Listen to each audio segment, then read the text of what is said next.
बिस्मिल्लाहिर्रहमानिर्रहीम।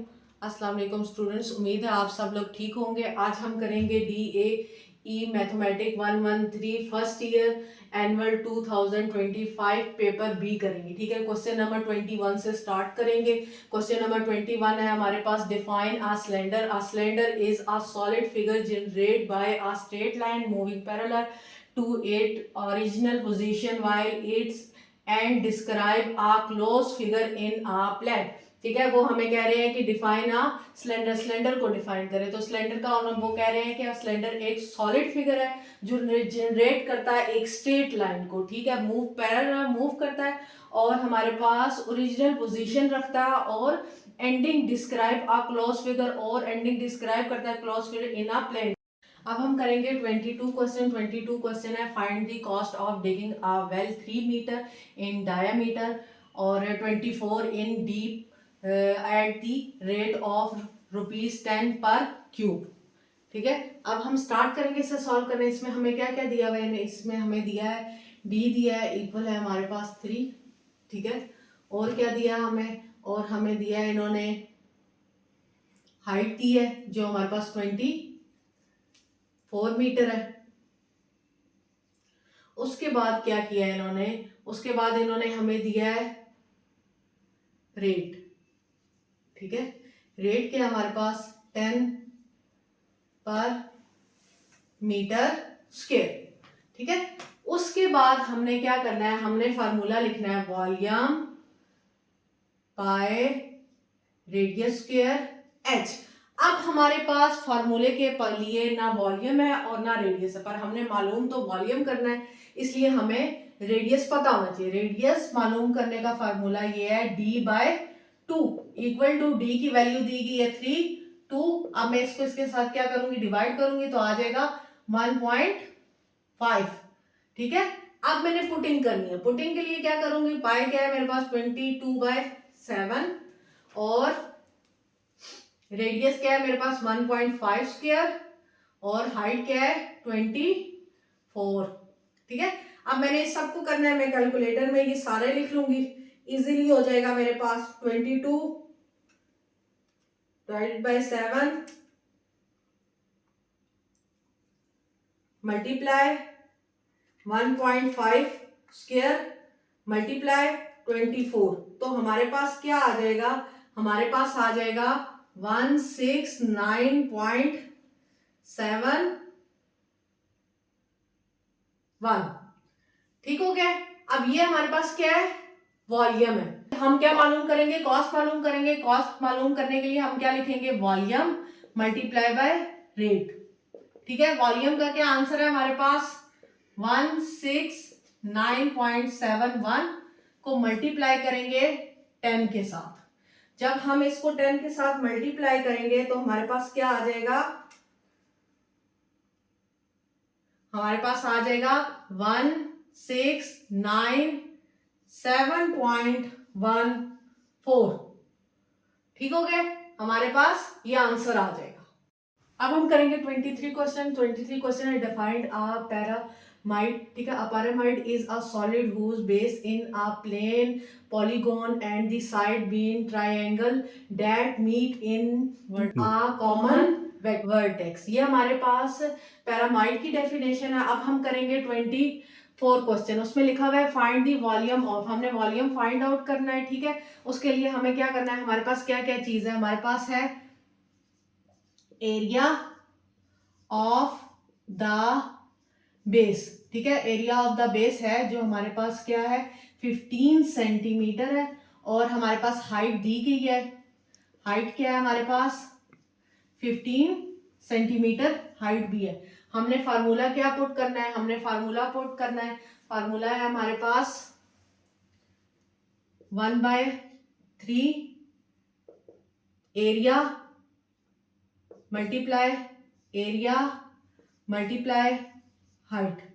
अब हम क्या करेंगे? हमने लिख दिया फाइंड दी, वॉल्यूम करना था, वॉल्यूम का फार्मूला लिख दिया आपने। हमने यहाँ पे लिख दिया 1/3, ये आ गया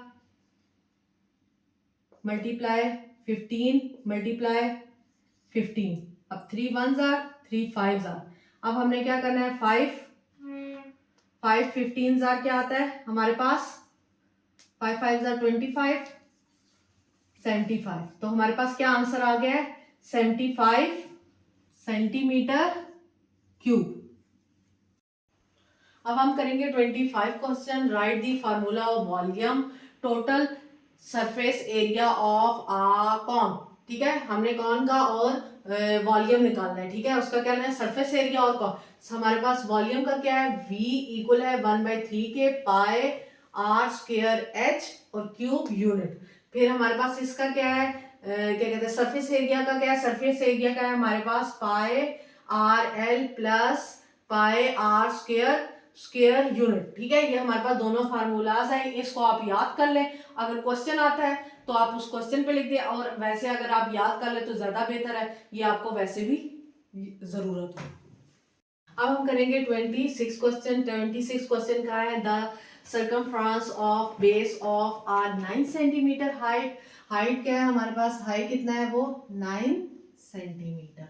अब हमें क्या कहा है उन्होंने, कॉनिकल टेंट इज 44, मतलब वो उसका हमारे पास जो सर्कमफ्रेंस है कॉन्टेंट का वो हमारे पास 44 सेंटीमीटर, और हमें वॉल्यूम फाइंड आउट करना है। ठीक है, अब वॉल्यूम फाइंड आउट करने के लिए हमें रेडियस भी पता होना चाहिए, जो कि हमें नहीं पता। उसके लिए हम फार्मूला लगाएंगे, c इक्वल है 2 पाई आर। ये हमारे पास क्या है, सर्कमफ्रेंस। ठीक है, हमने इसका फार्मूला लिखा, जिससे हमें क्या होगा, ये फाइंड आउट हो जाएगा। ये आपने बात याद रखनी है। अब हमारे पास c क्या है 44 सेंटीमीटर, 2 पाई हमें पता है 22/7, और r हमें फाइंड आउट नहीं है। ये हमारे पास इसके पास चला गया, तो हमारे पास क्या हो गया 44, हमने मल्टीप्लाई किया तो 44/7, r यहाँ पर 44 सेंटीमीटर ऐसे ही। इसको हम क्या करेंगे, हम इसको दूसरी साइड लेके जाएंगे, और मैंने आपको पहले भी बताया था कि जब भी हम किसी क्या कहते हैं वैल्यू को इस तरफ लेके जाते हैं और वो मल्टीप्लाई करते हैं और वो फ्रैक्शन की हालत में हो, तो नीचे वाली वैल्यू ऊपर और ऊपर वाली नीचे आ जाती है। ठीक है, फिर हम क्या करते हैं, इसको दूसरी वाली वैल्यू से मल्टीप्लाई ही करते हैं। यहां पर आ जाएगा r, ये इसके साथ कैंसिल हो जाएगा, और r हमारे पास इक्वल हो जाएगा 7 के। ठीक है, किसके, 7 सेंटीमीटर के। ये हमारे पास r की वैल्यू है। अब हमने क्या मालूम करना है, अब हमने मालूम करना है v वॉल्यूम, वो क्या है 1/3 पाई आर स्क्वायर, और आर स्क्वायर के बाद हाइट। ठीक हो गया। अब हमने फार्मूला v अपनी जगह रखा, 1/3 पाई मैंने आपको पहले बताया है 22/7, r हमारे पास क्या है 7 का स्क्वायर, और h हमारे पास क्या है 9। ठीक है, अब आपने क्या करना है, आप सीधा अगर पुट करते हैं तो भी कोई मसला नहीं है, और अगर उस तरह लेने तो अगर मैं चाहूँ तो 3 यहाँ से इसको काट सकती हूँ, 3 1 जार 3 3 जार, तो ये हो जाएगा मेरे पास v इक्वल है 22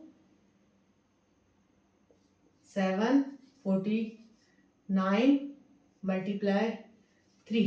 अब 7 1 जार 7 7 जार कट सकते हैं, ये हो जाएगा 22 मल्टीप्लाई बाय 7 मल्टीप्लाई बाय 3।